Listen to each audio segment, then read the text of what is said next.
Today we have the privilege to be joined by Tahir Imin.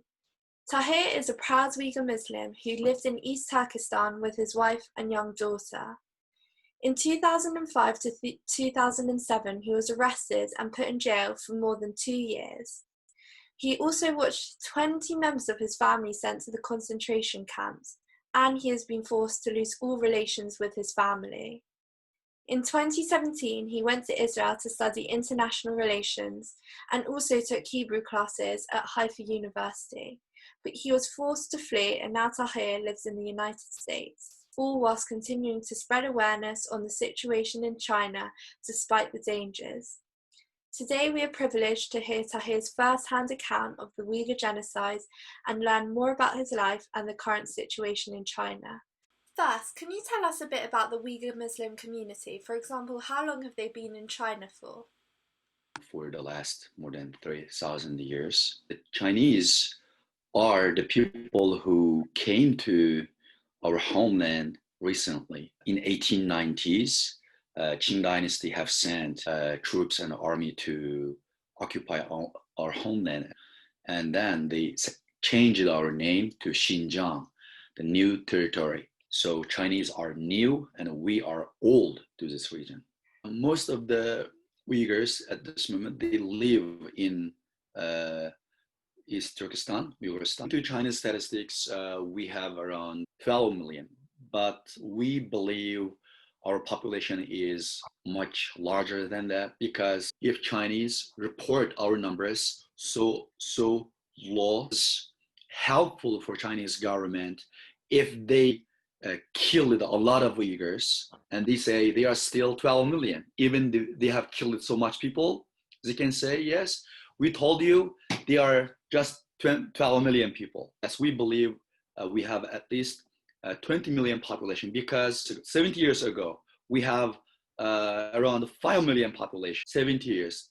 If every year the population grows, would be at least would be 30 million. So we believe the population is much longer than China reported.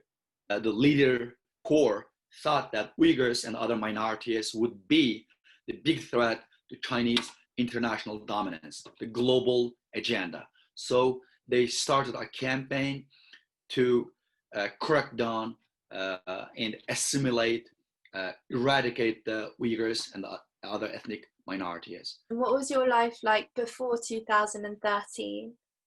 Before 2013, 2014, we can go other parts of China without asking, without limitation. We can stay in a hotel, we can go to the school we want, and we can speak in Uyghur. We can eat any restaurants we want to eat. That is very basic things. But after that, changed everything. The language system, the education, and the mosques started the registration system. If anyone registered in that mosque, you can enter any mosque.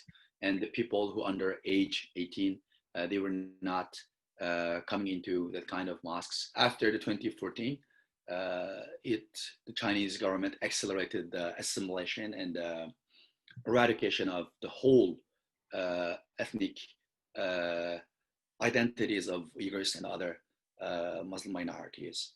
But especially after 2017, they have started systematic, planned, sophisticated eradication and assimilation of Uyghurs and others.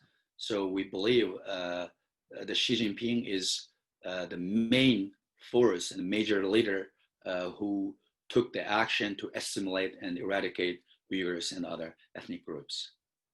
Tell me a bit more about what life is like for Uyghur Muslims now in today's China, and also a bit about your personal experiences. What is happening now to Uyghur people is a totally genocide. The Chinese has detained more than 3 million Uyghurs. According to Uyghur statistics, we believe more than at least 3 million people. And according to most the accounts from the region, and the people say more than half of the population disappeared, and all the male and the young people have disappeared. Just left the older people and the children and the women. And those people are detained, arrested, sentenced for long-term prison, and they just left the older people who might die soon, and left the other left Uyghur women are being forced to marry Han Chinese, and the Uyghur children are sent to state-run Chinese orphanages to be educated as Han Chinese, and they would lose their root and their relations, connections with the Uyghur identity, culture, everything. And so there would be very obvious genocide policies going on in the region. And we are fearing of the future of Uyghur nation. And they, according to many witnesses, and Chinese government are harvesting the organs of the imprisoned Uyghurs, the young Uyghurs who are imprisoned in concentration camps and other places. And according to other reports, many Uyghurs at this moment are sent to the factories to work as a slave laborers. People, at least 2 million Uyghurs, are sent to the military controlled and the police and manage the labor camps. So that is one of the second thing that we can say it's totally genocide. Third thing, the Chinese government forcing Uyghur women to be sterilized, and family planning system permitted the Uyghurs to have only 2 children before 2016, 2017. Before that, Uyghurs have only rights to have only 2 children. But then they started to change their policy, and we don't have any permission and rights to have children anymore. And Uyghurs are being forced to marry Han Chinese, so their children will be Chinese. They are raping and the Uyghur women in concentration camps, prisons. So much evidences out there.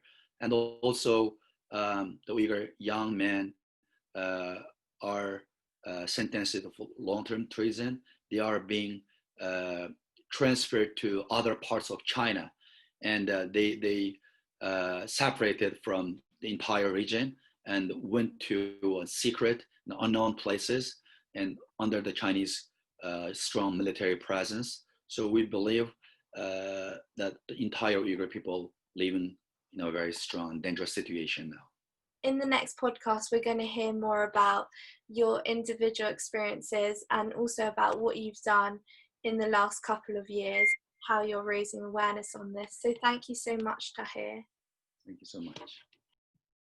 To learn more about the Uyghur genocide, please watch some of our other podcasts, which give more information and more witnesses and first-hand accounts. Please also check out our page on Instagram at Burst the Bubble UK and check out our other social medias on Facebook, Twitter.